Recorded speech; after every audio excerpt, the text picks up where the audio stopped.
శుభకార్యాలకు పూజార్ల కోసం వెతుకుతున్నారా? ఇక నుండి అవసరం లేదు. పూజారీస్.com లో అతి తక్కువ ధరలకే పూజార్లను ముందే బుక్ చేసుకోండి. వెంటనే కాల్ చేయండి. నమస్కారం.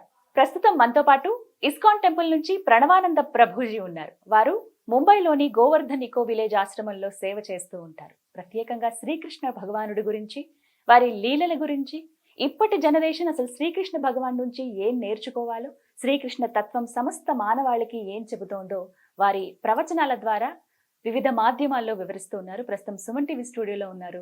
వారితో మాట్లాడదాం. ప్రణవానంద ప్రభుజీ, నమస్కారం అండి. హరే కృష్ణ. ప్రభుజీ, రాధా శ్రీకృష్ణుల కన్నా వయసులో పెద్దవారు అని చెప్తూ ఉంటారు, ఇది నిజమేనా అండి? శాస్త్రాన్ని ప్రకారంగా రాధారాణి కృష్ణుడి కంటే సంవత్సరం 15 రోజులు చిన్న. ఒక సంవత్సరం 15 రోజులు. రాధాష్టమి, కృష్ణాష్టమి రెండు అష్టమి కదండి. ఈ అష్టమి తర్వాత వచ్చే నెక్స్ట్ అష్టమికి రాధారాణి పుట్టింది. అవును. సంవత్సరం 15 రోజులు వాళ్ళిద్దరికి వయసులో డిఫరెన్స్ అన్నమాట. రాధారాణి కృష్ణుడి కంటే పెద్ద కాదు, సీతమ్మ తల్లి రాముడి కంటే పెద్ద కాదు. కాబట్టి ఈ ప్రపంచంలో ఎన్ని అబద్ధాలు వెళ్తున్నాయి అని అంటే అసలు మాకు అప్పుడప్పుడు విన్నప్పుడు బాధపడాలా, కోపం తెచ్చుకోవాలా అర్థం కాదనమాట. కానీ జాలి వేస్తుంది చివరికి, ఎందుకు వీళ్ళందరూ ఇలా మాట్లాడతారు అనే విషయం. రాధారాణి కృష్ణుడి కంటే చిన్న, సీతాదేవి కూడా రాముడి కంటే చిన్న. ఇది శాస్త్ర సమ్మతంగా మీరు అడిగితే. ఇన్స్టాగ్రామ్ ప్రమాణంగా అయితే వేరుండొచ్చు, కానీ శాస్త్ర ప్రమాణంగా, వాల్మీకి రచించిన రామాయణ ప్రమాణంగా, గర్గ సంహిత ప్రకారంగా రాధారాణి కృష్ణుడి కంటే చిన్న, సీతమ్మ తల్లి రాముడి కంటే చిన్న.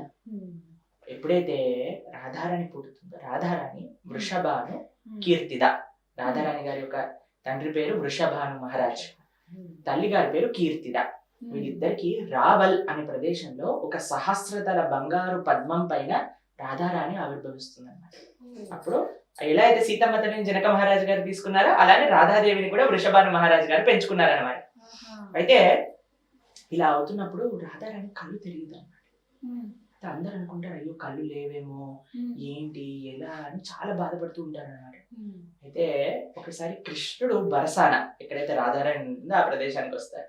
ఎప్పుడైతే కృష్ణుడు వస్తాడో, కృష్ణుడు ఎప్పుడైతే తొంగి శ్రీమతి రాధారాణిని చూస్తారో అప్పుడు మాత్రమే రాధారాణి కళ్ళు తెరుస్తుంది అనమాట. అప్పటి వరకు కళ్ళు తెలియదు. ఎందుకంటే రాధా తత్వమే కృష్ణ ప్రేమ, కృష్ణ భక్తి. ఆవిడికి కృష్ణుడు తప్ప ఇంకేది ఈ ప్రపంచంలో ఉండదు. కాబట్టి కృష్ణుడు వచ్చేంత వరకు కళ్ళు తెలియదు అనమాట. కృష్ణుడు ఎప్పుడైతే వస్తాడో, కృష్ణుడు వస్తూ ఉంటే, దగ్గరకు వస్తూ ఉంటే రాధారాణి యొక్క చిరునవ్వు పెరుగుతూ ఉంటుంది. ఎప్పుడైతే కృష్ణుడు తన ముందు ఉన్నారో అప్పుడు కళ్ళు తెరుస్తుంది అనమాట రాధారాణి. మరి అంతగా ప్రేమ ఉన్నప్పుడు అలాంటి రాధని కృష్ణుడు వదిలేశారు అని అంటూ ఉంటారు. ఇది ఎంతవరకు నిజంగా అలా జరిగిందంటే? మీకు ఒక విషయం చెప్తానండి. మారోబి రాకోబి జో ఇచ్చా తోహార్. ఇవి అంత సులభమైన విషయాలు కాదు అర్థం చేసుకోవడానికి. మీరు అడిగేవి చాలా ఫిలాసఫికల్ ప్రశ్నలు, కానీ నేను అర్థం చేసే ప్రయత్నం చేస్తాను. ఎందుకంటే మనకి చాలా మంది శాస్త్రం చదవరు. భగవంతుడు అంటే ఆ భక్తి, ఆ ప్రేమ, అవి బృందావనంలో ఉండే బ్రజవాసులకి ఎటువంటి ప్రేమ మీకు చెప్పడానికి ప్రయత్నం చేస్తాను, వినండి. ఇప్పుడు రాధారాణి ఇప్పుడు కూడా నిరంతరం కృష్ణుడి యొక్క సేవ చేసుకుంటూ ఉండేది. కృష్ణుడికి కూడా రాధారాణి పట్ల అలాంటి ప్రేమ. మథురా నగరానికి వెళ్ళాలి కంస సంహారం చేయడానికి. అప్పుడు బృందావనంలో అక్రూరుడు వస్తాడనమాట తీసుకెళ్ళడానికి కృష్ణుడు. అయితే అందరు అంటారు, ఈయన అక్రూరుడు కాదు, క్రూరుడు. నిజంగా మా దగ్గర నుంచి కృష్ణుడిని తీసుకెళ్ళిపోతున్నారు అని నంద మహారాజు, యశోదమ్మ అందరూ బాధపడతారు అనమాట. గోపికలు అయితే ఏం చేస్తారు తెలుసా అండి, మొత్తం రథం ముందు పడిపోతారు కృష్ణుని తీసుకెళ్ళనివ్వమని.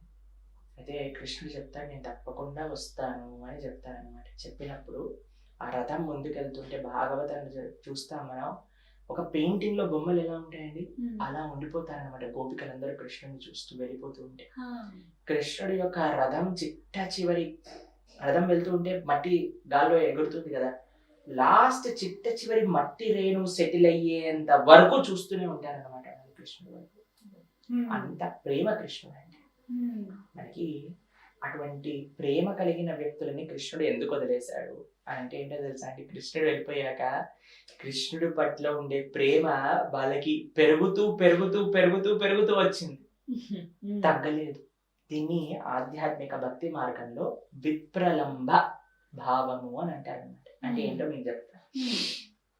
ఇప్పుడు కొత్తగా పెళ్ళైపోయాక వాళ్ళ హస్బెండ్ కెనడానో అమెరికాలోనే పనిచేస్తారు అనుకోండి, పెళ్లి అయిపోయాక వెళ్ళిపోయాక కొత్తగా పెళ్ళైన వాళ్ళకి ఏమనిపిస్తుంది, భార్య ఏముంటుంది, నిరంతరం కూడా హస్బెండ్ గురించి ఆలోచిస్తూ ఉంటారు.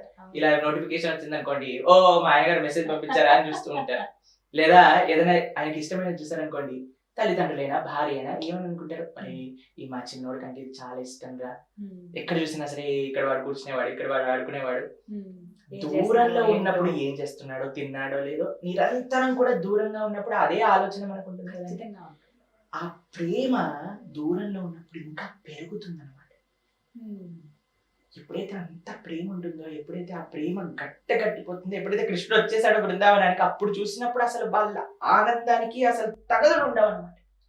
దీన్ని సంభోగము అంటారు. విప్రలమ్మ అంటే దూరంగా ఉండటం, దాంట్లో ఆనందం ఉంటుంది. సంభోగంలో ఇంకా ఇంకా ఆనందంగా ఉంటుంది. ఎప్పుడైనా మేము హాస్టల్ ఇంజనీరింగ్ చదువుకోవడానికి వెళ్ళినప్పుడు మేము తిరిగి వచ్చేటప్పుడు అసలు మమ్మల్ని ఎలా చూసుకునేవారంటే, మా తమ్ముడిని ఏమో అంతగా కేర్ చేసేవారు, ఎందుకంటే వాడు ఎప్పుడు ఇంట్లోనే ఉంటాడు కదా. కానీ మేము హాస్టల్ నుంచి వచ్చామంటే స్పెషల్ ట్రీట్మెంట్, అల్లుడు గారిలా ట్రీట్మెంట్ ఇచ్చేవారు, ఎందుకంటే చాలా రోజులైంది చూసి. అవునా కాదా? ఎవరైనా చుట్టాలు దూరం నుంచి వచ్చారు, చాలా రోజుల తర్వాత చూస్తారండి, ఎంత బాగా చూస్తారండి. కాబట్టి చాలా సార్లు అనిపిస్తున్నారు, ఇంట్లో ఉండటం కంటే గెస్ట్ గా వస్తే ఇంకా మంచి ట్రీట్మెంట్ ఇస్తారు.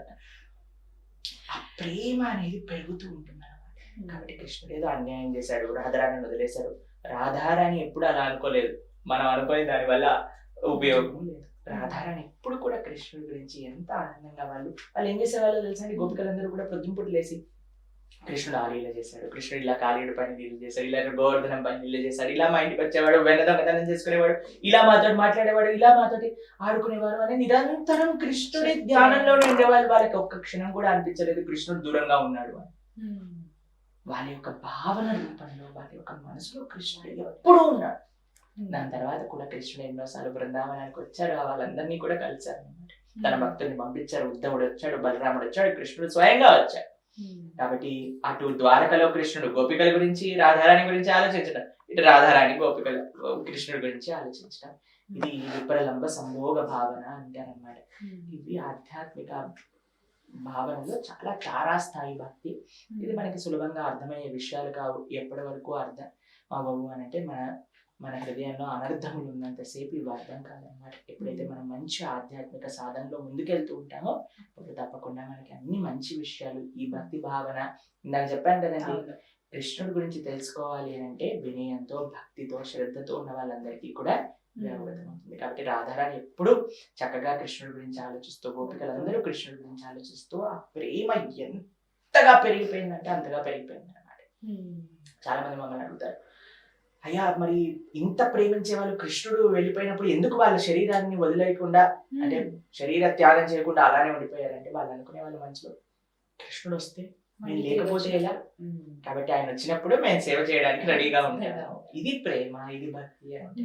కాబట్టి ఈ ప్రపంచంలో ఉండే వాళ్ళు కృష్ణుడు చూపించాలి, నాకు కృష్ణుడు కనిపించాలి అప్పుడే నమ్ముతా, ఇలాంటివన్నీ భక్తులకు ఉండవండి. నిజంగా చెప్పాలండి, మా విషయానికి ఏ భక్తుల విషయానికి వచ్చినా సరే ఎప్పుడు కూడా మేము కృష్ణుని చూడాలి అనుకో. ఎందుకు కృష్ణుని చూడటం, ఆయన సేవ ఉండాలి, ఆయన సేవించాలి అని చూడాలి. కానీ కృష్ణుడు రావాలి, కృష్ణుడు కనిపించాలి, కృష్ణుడు వరాలు ఇవ్వాలి, ఇవన్నీ ఎప్పుడు ఏ భక్తుడు కోరుకోలేదండి.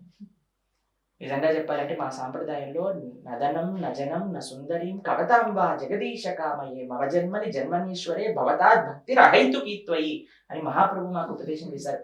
మా సాంప్రదాయంలో ఒక రూల్ ఏంటి అని అంటే, ఎప్పుడు కూడా భగవంతుని ఏ కోరిక కోరకూడదు. నా ధనం, నాకు డబ్బులు వద్దు, నా జనం, నాకు ఫాలోవర్స్ వద్దు, నా ధనం నా జనం నా సుందరి. చాలా మంది సుందరమైన స్త్రీ కావాలి మనకి ధర్మపత్నిగా అనుకుంటారు. నా సుందరి కవితాంబ, నాకు పెద్ద పాండిత్యం వద్దు. మరి ఏం కావాలి నీకు అంటే, జన్మాంతరాలకి కూడా భవతాద్ భక్తి రహేతుకి, నీ భక్తి నీ సేవ ఉంటే చాలు మాకు. కాబట్టి భగవంతుడిని చూడాలనుకోవటం, భగవంతుడితో ఉండాలనుకోవటం కాదండి, భగవంతుడి యొక్క సేవ మాకు ఎల్లప్పుడూ ఉండాలి. ఆ భగవంతుడు మనకి మనసులో స్మరణలోకి రావాలి. ఇది భక్తుడు కోరుకునేది. చక్కగా వివరించారు ప్రభుజీ. నమస్తే. హరే కృష్ణ.